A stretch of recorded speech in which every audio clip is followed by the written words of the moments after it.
Very ominous music for you, actually. That was. I quite liked it. It's like, oh god, she's evil. Great. Welcome, Carla. Hello. Thank you so much. I'm so glad to be here. Hi, guys. We've already said how good this top is, but it's just so good. Thank you. I thought I should bring out the color. I'm so jealous of We're it. very complementary. Your trousers are my Exactly. Yeah. I'm not even going to go over there. I'm just in beige today. I don't like you. You don't want to compete. No, I'm normally very colourful, but today just a very beige day. Welcome to Brussels. Have you been before? I have never been. This is my first time in this beautiful city. First time in Belgium? First time in Belgium. Oh. I know. I have been to many surrounding countries, but never here. Yeah, it happens a lot actually. They're good. Try the beer, try the Fritz, and you can't go wrong. By the way, was anyone in the Grand Place last night? I walked in to go look at the famous building, as you know, and there was a full DJ concert going on. It was amazing. Oh, love that. When you've never been somewhere, you wander somewhere beautiful, and then you're like, oh, this line. They do that every night. Oh, no. Yeah, every night. That's it. Just because you're here. We saw a juggler just in the road this morning. We did actually. Yeah. There was a proper mime outfit. I think he was advertising the circus. They're probably somewhere in here. Yeah, definitely. It's probably cosplay. Are you new to cons, or are you quite a lot of cons these days?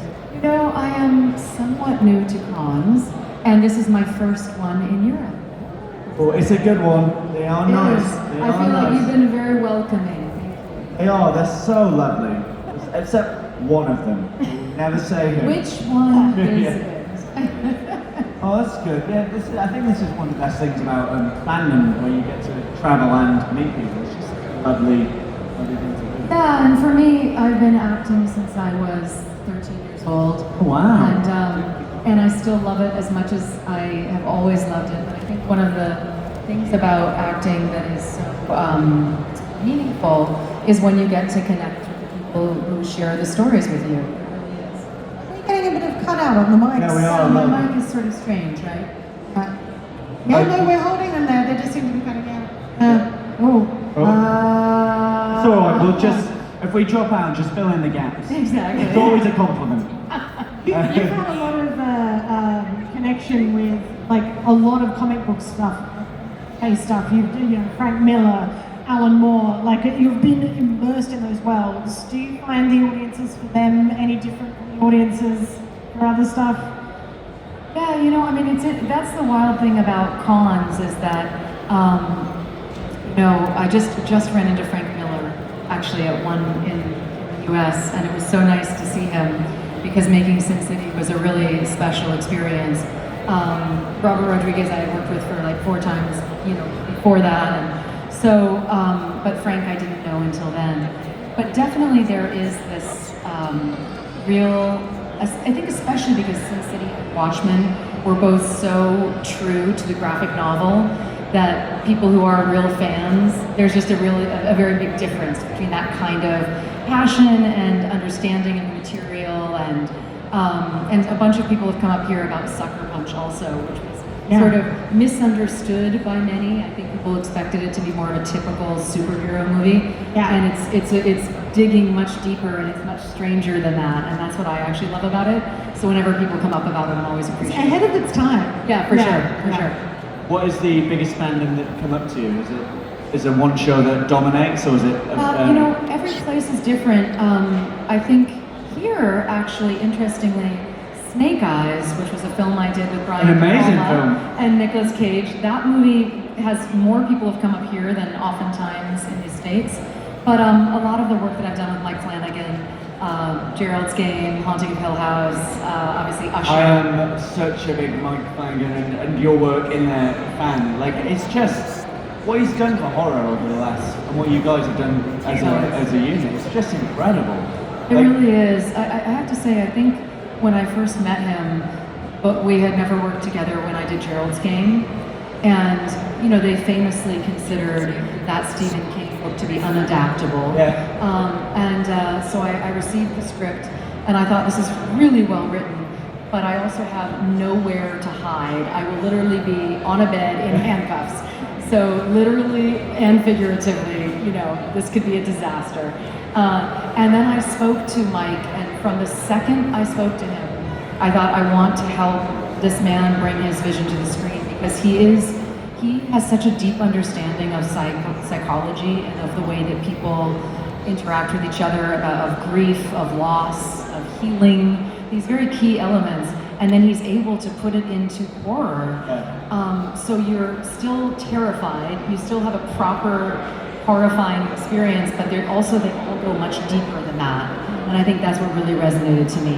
But that is the best horror. Like, through the ages, horror has been a mirror to the pathology of the time, back to Godzilla, which was atomic war, For sure. Alien and all that. The Fly was body horror, and obviously epidemics and things like that. And now we're going through a big mental health crisis, so we've seen a flood of For sure. horror for that. And I think that's the interesting thing about that genre in particular, is that you can tell the truth in a very different way than if you were telling a naturalistic story.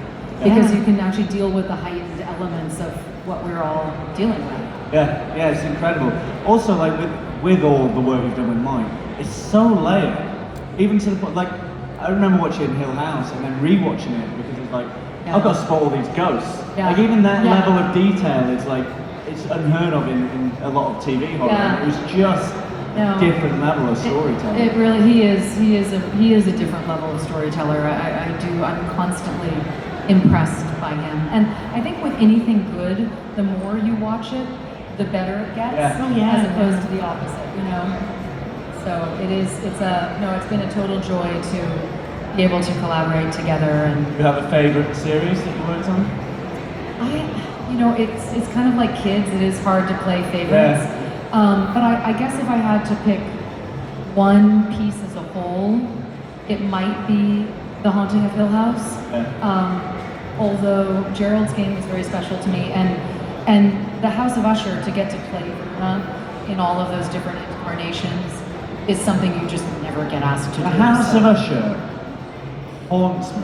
Yeah. The scenes in that are just now in my head forever. I know. And it's just a level of horror that is just... I always say, if you can get past episode 2, because if anybody has like a issue with horror, they're like, I can't do it. And then I'm like, just get beyond episode 2. Episode 2, which is spectacular, by the way, if you love horror. But if you don't, then you get into that sprinkler sequence. Yeah. Good God. I just sat after the credits roll, like, I'll probably never sleep again, actually. And I love horror. I know. But that, I also remember when Henry Thomas and I were doing the Pit and the Pendulum episode, and we're lying on the ground, and the thing is going, and we were just lying there for hours and hours on this cold cement floor, and some of it was there, but much of it we had to imagine, because it was obviously placed in later. So it was effective in the moment, but when I saw the actual, I was scared, and I was in the scene. So. Yeah, it's incredible. It's incredible. I love as well how a lot of your direction is, and you're going to be lying down. Yeah, exactly. Was it quite grueling doing Gerald's game? Because, like, I've been in bed for a day. It's not easy. You know what's funny is that Bruce Greenwood was amazing to work with, and so that was, and Michael Fimignari, who is the director of photography, who also co-directed directed half of the House of Usher, was amazing. And then obviously Mike. It was very safe feeling set, but they were so concerned for me about the handcuffs. So every time there would be a person who would come in and be like, let me take off the handcuffs. He was super sweet. But what they hadn't thought about was, nor had I, was that the headboard of the bed, which was actually, it's an Easter egg because it's from one of Mike's other movies. So it was a prop that was brought in and made the back of the bed, but it's super bumpy, so I ended up with perfect wrists and bruises all over my back. Yeah, so... but you have to suffer for your art. So. Yeah, it's incredible. Again, just big fan of the whole thing. Do you have any characters that have stuck with you over the years that you wish you could step back into? Interesting. Well, Ingrid Cortez, this character in Spy Kids, the mom in Spy Kids, I really absolutely love playing. And I got to play her 3 times, so I feel pretty lucky with that. There's a television show called Jet, J-E-T-T, and I don't know if that is here or not. It's on HBO. And that's a character that I would love to play again. She's a thief. She's fantastic. She's based much more on like a Clint Eastwood type character that women very, very rarely get to play, and I love that show. So that's something that I would love to do more of. But really, you know, I think the way that I don't know, you know, you can't choose certain things about yourself. And one thing with me, generally, is that once I've done something, especially if it's been a really complete experience for me, I'm ready to move on to something entirely different. And so for a long period of my career early on, I think that was confusing to people because they were like, wait, she's the mom in Spy Kids, but the lesbian parole officer in Sin City, but the, you know, like who is this person? And that's what I love, is transforming. And thankfully, I think one of the advantages of doing this now for most of my life is that it's being recognized as a body of work. So that's something that I feel very grateful for. Shows range, it means you don't get stereocast or anything like that. But now I would really love there to be a reboot of Spy Kids with them at their age now. Well, you know what's funny is that I just saw Robert Rodriguez in Austin, Texas, where we filmed movies, and he said, I want to do one more and get the entire cast from all of them into it. So, you know, he can accomplish anything, so it may happen. Spy adults, come on! Exactly. Yeah, it'd be amazing. That would be incredible. That's the beautiful thing about fandoms from childhood, is they grow up and they mature. Yeah. So if you do it right, it does translate. Totally. Yeah, it's Totally. amazing. Yeah. We want to give you guys a chance to ask some questions. So if you've got a question, please raise your hand. We will get the mic to you. Yeah, straight away. What an outfit. What's your favorite football team? That's a great question. I'm going to disappoint you and say I don't watch a lot of football. I watch the World Cup every 4 years, and I always feel like I have to go for Brazil, but also my boyfriend's Spanish, so then there's arguments in the house. I'm Italian. I feel like this is a really dangerous question. Thank you for it, though. What's your favourite football team? Try this one. Union Saint-Gilloise. Oh, that was the one you liked earlier, wasn't it? Yeah. Exactly. Amazing. There's a question down here. Hello. What was it to join the cast of Californication at the first season? Because they had started a long time ago. What was it? And then I have another question. I've seen that you were on stage too. What is your favorite thing? Movies or theater? Californication is what you were asking about, right? Yeah, David Duchovny was amazing to work with. You know what? That was a very easy new show. I came on board and it felt very natural to me. And I had done Entourage before that. And in a way, those two characters are like sisters. They're different from each other, but they have a similar attitude. And it was a fun thing to play with. I had a great time on that show. In terms of theater, the first play that I did on Broadway was when I was 32 years old, and I started acting in Hollywood in film and television when I was 13. So it was quite a ways into my career, but then it became a really big part of my career. So I can't say that I have a favorite, but each one, film, television, and theater, really strengthens you for the other medium. You know, the interesting thing about film is that you can do it, you can do many takes, and so you're kind of trying to capture that one take that's like lightning in a bottle, but you have very little rehearsal, right? And for theater, you have obviously so much rehearsal, but then you have to live it anew as if it never happened again every night. And so there's such different skill sets that I really appreciate doing both. Yeah. Good answer. We appreciate you doing that. Thank you. We have a question down here. I know It's probably the speed. If you come a bit this way, it'll be a little bit better. Sorry. Sorry, Gregory. You play so many different roles in House of Usher, but also in your career in general. How do you separate all the characters? And how do you make sure you're not giving the same performance over and over? Because I know some actors do. Right. Well, it's interesting because some movie stars, in a really great way, themselves, and we all go to the theater to see them do that because that's super cool. For me, that just hasn't been, that was never what I wanted to do for myself, so it was really important to be able to be transformative and disappear into different characters. Interestingly, The House of Usher is kind of like emblematic of that all-in-one project, as you said, because we were supposed to be shooting, we were initially going to shoot in sequence, and so I thought, oh, okay, I'll be able to kind of embrace each one of these aspects of Verna, but because you rarely get to shoot in sequence, and by the time we started filming, it made much more sense to shoot out of sequence, so there were some days that I would be 2 characters or 3 characters in the same day. And so that was really interesting to try to find the different places where they live in my body, the different accents, the different body movements, and ways in which they move. So that was a really interesting, almost like exercise in not repeating myself and not falling into what I had acted that morning, because it was all so close. So I don't know that there's an answer specifically to that, but it's definitely a really cool challenge every time. And usually, if I know exactly how to do something, I feel like I should let someone else do it.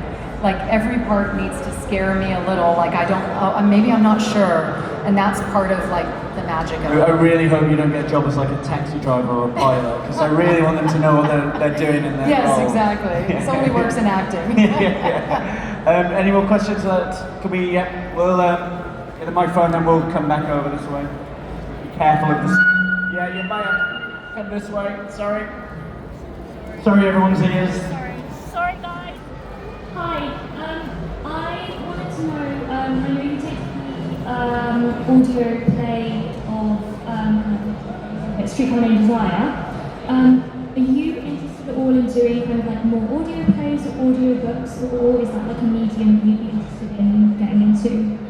I really do love, I love that medium. It's interesting during COVID, because we were supposed to do Streetcar at Williamstown Theater, and then move it to Broadway, and ultimately because of COVID that didn't happen, so we ended up recording it for Audible, which was really a cool experience. But I also did a really beautiful play called The Cube that I also did for Audible, which I really love. So the answer to that question is there's something interesting about the old school radio play scenario where you only have your voice to work with. So yeah, it's something that I would love to do a lot. I really enjoy it.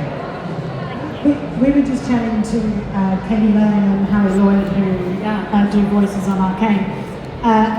They were saying that they didn't really get to work with anyone when they're recording, it's all separate. Was it the same for you? Were you with the other cast? Or? You know what's interesting with Audible? No, it's true that I recorded by myself, but because Streetcar Named Desire was in, during COVID, we were all in our own apartments, not even in a soundstage, in our closets, because if you have a lot of clothing around you, it muffles the sound, right? So we were all in our closets, we were all on Zoom, so we were able to see each other but not be with each other. So it was almost more surreal than just doing it by yourself. Yeah. Wow. All right. There was nice. Yes. Do you have a favorite scene from The Haunting of Hill House? Oh boy. I'll say 2 moments. It's too hard for me to pick a favorite, but the 2 moments, one I thought was so amazingly shot, and it was so chilling in the script, which is when my character Olivia is lying on the couch and I have the children in my arms, and then Henry calls me and I look up and they're gone, and then they're back. I found that to be just so, as a mother, so haunting. And then I really love that scene at the beginning of really kind of the Olivia episode, where Annabeth Gish and I are cleaning up the glass on the ground. Mike just wrote such an exquisite monologue there that I thought was just such a treat to get to play. So, and we only did 2 takes of that whole monologue, and he chose the first one, but we only did 2. Yeah. That makes you feel good, I imagine. Yeah, at least prepared. Nailed it! We've got time for a couple more, so yeah, we'll go 1, 2, and we're out. Yes. Question, you played in quite some adaptations like Sin City, Watchmen, Gerald's Game. Obviously these adaptations, they come with a hardcore fan base, like, you know, Gerald's Game, for instance, Stephen King. Is that something that you really take into account when creating the film? Yeah, I think what I've been really fortunate with adaptations that the filmmakers have been really respectful of the writers. You know, Mike Flanagan is such a beautiful interpreter of Stephen King, and you know, and obviously Frank Miller was there with us for, you know, Sin City. So I do feel like, for me, it's definitely very important that it's something that not only the writer would feel good about, but also that the fans of that piece of material, even if it's different than the book, which it should be, because obviously the book has already been done, can feel like they have a connection to it and be excited to see it. That is something definitely that I do think about. Were you aware of the pressure of like some of those? Because like Watchmen is essentially converting the Bible, like for a lot of comic guys, and Sin City was again at the time such a huge cultural touch. I know. No, it is. I do think, you know, I guess in that case, because back to the theater and film question, what's interesting is, you know, in film or television, it really is the director's medium. At the end of the day, you give everything to them, and then they do with it what they will, and hopefully they make it amazing. But you only have a limited amount of control in that. Whereas on the stage, you know, once you're up on that stage with the audience, it's only you and them. You trip up, exactly. Yeah. So in that case, I have felt the pressure, but I also know that I have a limited amount of control. So mostly in those situations, you thrive in it. I am focusing on like, what can I do to be true to this character? It's amazing. What do you remember seeing Sin City for the first time? Because it was so visually impressive. Yeah. I remember being blown away by it. Well, also because it was early on and it wasn't something that, you know, people had seen that much of. What was really cool for those of you who are Sin City fans is that we had 3 monitors going at all times. So we had one monitor that was Frank's, his graphic novel, you know, basically just the one page of his graphic novel. Then we had that on green screen, and then we had that turned into black and white. So you know, usually when you're working on a character, you're working from the inside out. But this was really interesting because, especially with Lucille, we decided that we wanted it to be exactly frame per frame of the graphic novel. So literally it was like, okay, Lucille's elbow, oh no, it's a little bit more like this, and her hand is here. So all of that was like precise, and then it was, oh, how do I live within that structure? And Mickey Rourke was great to work with, you know, as was Bruce Willis, and I had worked with Robert I had worked with the entire crew on all of the Spy Kids movies. So it was funny to show up as Lucille and have them be like, wow, Spy Kids mom, Lucille, okay. Yeah, but it was really fun. Yeah, amazing. What was amazing about that is I didn't realise how deep I know Sin City. The music was playing in my head, like, dude. Yeah. That's great. Totally. We got time for one last question, so it's all yours. In the House of Usher, every character gets a different storyline, and for each one you play kind of a different persona. Did you have a favorite one? You know, I'm always a sucker for a blonde. So I did love episode 2. I really love that look. But I think for me, the heart patient, I really loved playing her. It's very different than what I usually get asked to do, and I found, you know, especially in the United States, the medical system is so That's great! Yeah, it's really like so many people don't get taken care of that should get taken care of, and you end up really scared in a lot of those situations that you're not going to be okay. And I really found her to be so vulnerable in that way. And again, back to being able to speak to truth, things in life, I found that character to be so heartbreaking. So she was really fun to play, though. Great answer. Good question. Great answer. I guess, and we love asking this at Comic-Con because there's so many fandoms. Do you have a fandom? Is this something you're a big nerd of? You know, gosh, I am a nerd in every way, really, truly. But in terms of, you know, I think it's funny because I think it's those shows that are seared into your memory. You know, for me, I had stepkids who were growing up during Harry Potter, and so I feel like I know that from the inside out from the books and then the movies, and I have so many dear, amazing British actor friends who are in them as well, so I have a real soft spot for that. And then I'm also obsessed with chocolate, so you know that just spans In the right country. You're in a good country for it. Yeah, exactly. Yeah, I know. yeah. Guys, you've given me some delicious chocolate. I have already tried it. Amazing. Carla, we're going to let you go. Are you here all weekend?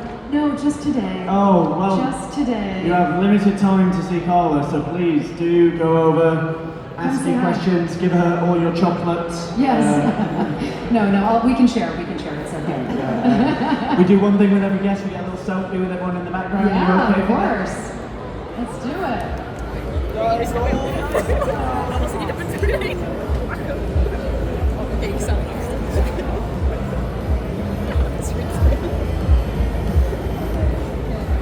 Okay, you know what to do, guys. Give it up! Yes! What a treat! As I say, she's not here today, so go see her! We're very lucky. We're very lucky. We're going to hand over to cosplay. We'll be back with more Q&As.